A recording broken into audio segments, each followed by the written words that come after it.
Assalamualaikum warahmatullahi wabarakatuh. Anak-anakku yang saya sayangi, kita akan bersama-sama melanjutkan pembahasan kita materi kelas 8 kurikulum 2013 pada pokok bahasan yang kedua, yaitu iklan sarana komunikasi.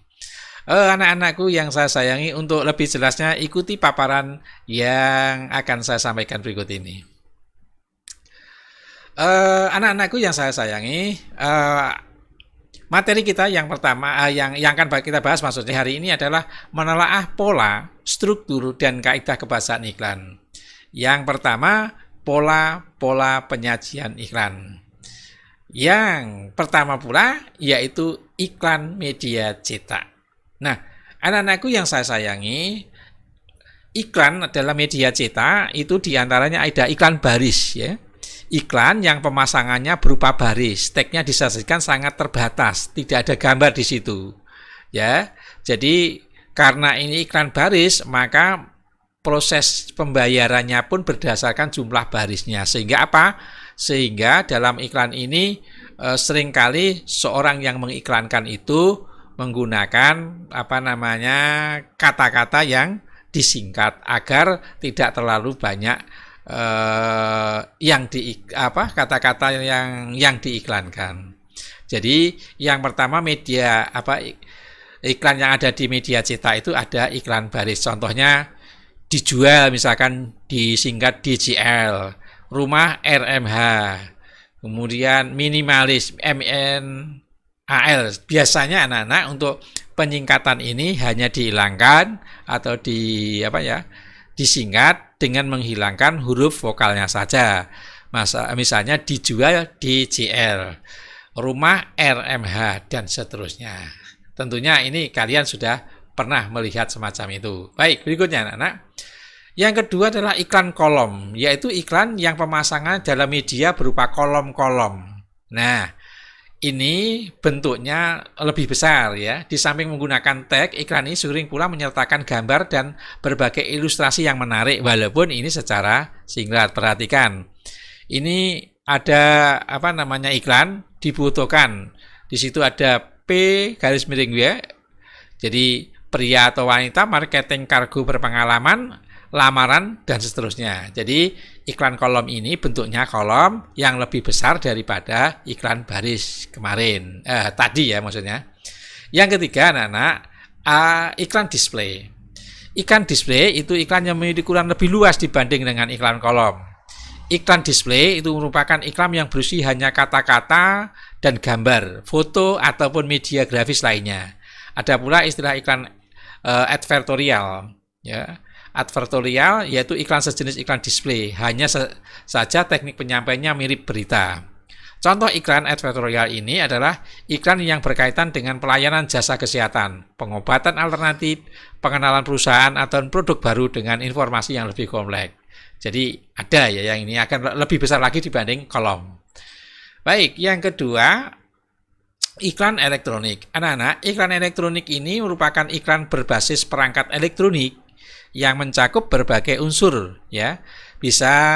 Contohnya bisa iklan radio. Iklan ini mengandalkan efek suara, karena kalau radio itu hanya audionya, ya. Baik itu berupa tuturan, musik maupun bunyi-bunyi. Jadi yang diandalkan adalah bunyi suaranya. Kemudian iklan televisi. Iklan ini mengandung unsur suara, gambar, dan gerak. Jadi ini lebih kompleks. Tidak hanya terdengarkan, tetapi bisa dilihat karena gerakannya. Kemudian iklan film-film. Iklan film yang tersaji dalam judul film, misalkan produk sinema tertentu. Nah, iklan film ini biasanya muncul sebelum film utama diputar. Jadi ketika kita melihat di gedung film, maka sebelum misalnya kita akan melihat film hantu, katakanlah begitu, tetapi akan ditayangkan lagi besoknya itu film tertentu, maka di situ ada iklan. Nah, iklan yaitu iklan film, ya, yang disajikan sebelum film utama diputar.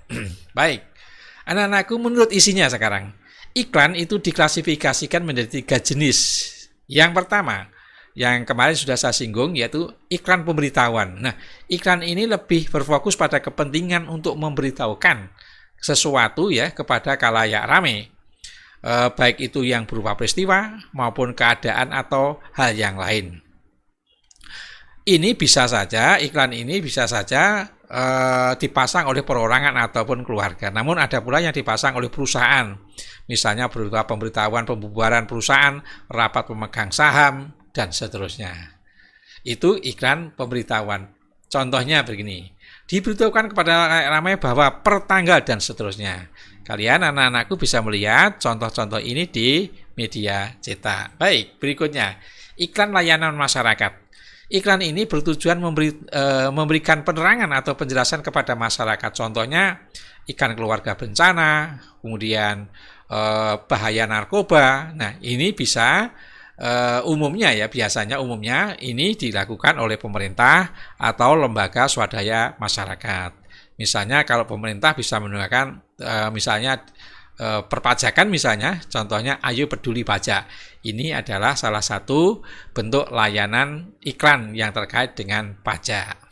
Baik, berikutnya anak-anakku, contoh iklan penawaran. Nah, iklan ini bertujuan menawarkan produk tertentu atau jasa tertentu. Nah, ini disebut juga dengan iklan niaga atau iklan lowongan kerja.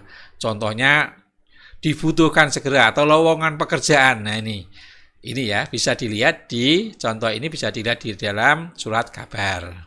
Baik, berikutnya anak-anakku, sekarang adalah struktur teks iklan. Iklan itu mempunyai struktur diantaranya sebagai berikut. Ada judul ya, ada judul atau di sini ada pengenalan produknya.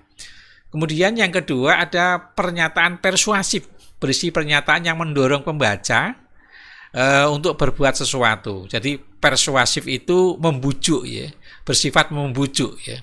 Sehingga iklan itu sering disajikan pula dalam slogan ya, gambar produk serta nama dan logo perusahaan. Jadi ini kalau pernyataan struktur yang kedua, pernyataan persuasif ini berisi pernyataan yang mendorong pembaca untuk berbuat ataupun mungkin melakukan sesuatu. Yang ketiga anak-anakku, kaidah kebahasaan teks iklan. Teks iklan itu memang bertujuan menawarkan produk, baik barang maupun jasa. Oleh karena itu, kata-kata yang muncul umumnya bersifat persuasif. Jadi membujuk atau mendorong untuk melakukan sesuatu. Yang kedua, pernyataan dalam teks iklan itu umumnya bersifat imperatif, yaitu permintaan atau ajakan atau dorongan ataupun larangan. Jadi imperatif itu permintaan atau ajakan. Yang ketiga, adapun kalimat imperatif itu sendiri ditandai ya, ini hanya yang ketiga, ini hanya sebagai penegasan yang kedua tadi yang bersifat imperatif ya.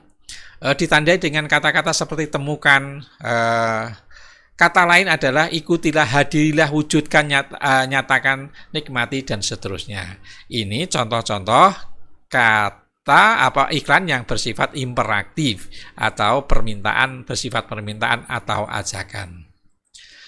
Bahasa iklan yang sering kita gunakan atau di dalam bahasa Indonesia itu memang bahasa yang sederhana, mudah diingat dan mudah dipahami, terutama kalau kita menggunakan slogan ya, misalnya bersama kita bisa.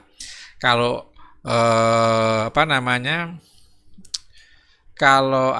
contoh-contoh yang ada itu biasanya kata-katanya sederhana dan mudah dipahami. Kalimat yang panjang dan berbelit selalu ini dihindari ya. Justru bahasa yang digunakan bahasa yang akrab. Nah, pilihan kata yang berrima dan memiliki banyak persamaan bunyi juga merupakan pilihan penting di dalam bahasa iklan. Jadi bisa menggunakan bahasa-bahasa yang bersifat puitis, bahasa-bahasa yang berirama. Bahkan iklan baris dituntut untuk lebih efektif di dalam penggunaan kata-kata dan huruf-hurufnya, kecuali memang iklan baris ya, karena mereka membayarnya berdasarkan jumlah baris. Nah, iklan yang mengutamakan keefisien kata, karena memang biasanya didasarkan untuk membayar sebuah media yang mengiklankan didasarkan atas jumlah kata atau baris. Baik, berikutnya adalah beberapa kata ya singkatan yang digunakan dalam iklan baris. Misalnya kata bapak disingkat BPK, bata BT, cocok kemudian CC. Nah, sekali lagi bahwa singkatan ini tergantung kepada siapa yang menulis, dan biasanya singkatan ini hanya menghilangkan huruf hidupnya saja, ya. Atau menggunakan singkatan-singkatan yang sudah lazim. Tapi kalau tidak atau belum lazim, biasanya hanya menggunakan kata-kata yang dihilangkan huruf hidupnya saja. Baik. Berikutnya adalah kaidah unsur kebahasaan. Jadi unsur kebahasaan iklan itu ada 5: persuasif, imperatif, berirama puitis, berkesan positif, dan ringkas. Untuk lebih jelasnya begini, persuasif itu bersifat membujuk secara halus. Imperatif itu memerintah atau membujuk atau memberi komando. Kemudian pilihan kata yang berima maksudnya adalah kata-kata yang memiliki persamaan bunyi sehingga kelihatan lebih indah. Kemudian berkesan positif artinya memiliki nilai positif dan tidak pernah menyinggung orang lain. Yang terakhir ringkas dan tidak banyak kata yang mubadir. Jadi ringkas itu tidak banyak kata yang mubadir atau kata-kata yang bermakna ganda. Sekali lagi kaidah kebahasaan ada 5, bisa bersifat persuasif, imperatif, kemudian berirama, kemudian berkesan positif, dan ringkas.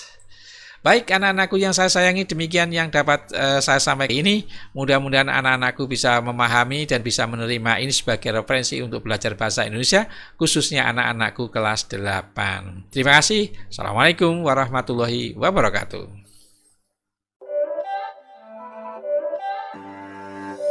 It's not a game, it's a rich thing.